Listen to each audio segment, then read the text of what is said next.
Alors, je corrige l'exercice 24. Le 23, c'est exactement le même, c'est juste une petite histoire différente.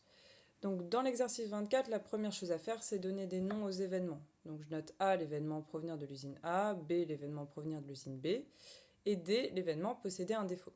Donc, on rappelle les données de l'énoncé, et on écrit ce qu'on cherche à calculer. Nous, on veut la probabilité que, sachant que notre sabre laser a un défaut, il vienne de l'usine B.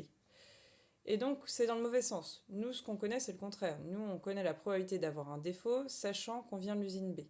Donc, dès qu'il y a une inversion de chronologie, on va utiliser la formule de Bayes.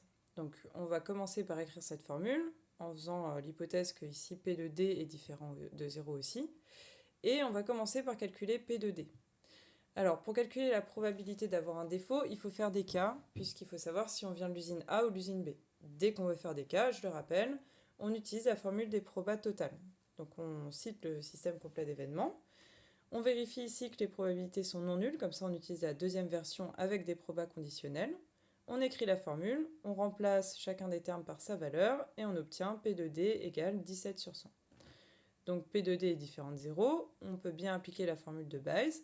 On remplace pareil les autres termes qu'on connaît et on obtient cette valeur-là pour la probabilité de B sachant D.